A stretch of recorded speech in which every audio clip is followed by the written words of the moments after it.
اینجا دهکده گردشگری بام زاهدان.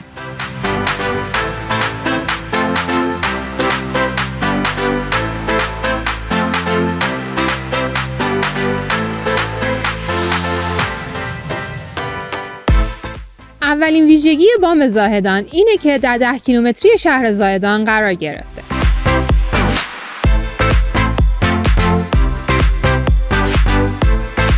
اینجا اقامتگاه بومگردی مجموعه است.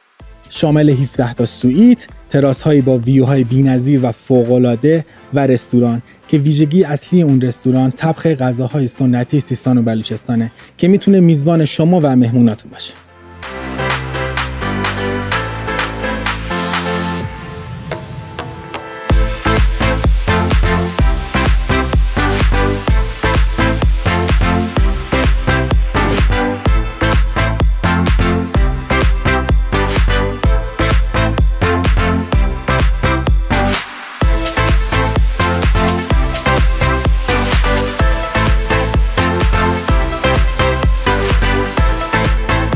بام زاهدان یکی از مجموعه‌های گردشگری و اقامتی استان سیستان و بلوچستانه که ما تو این ویدیو به طور کامل این مجموعه رو به شما معرفی کردیم.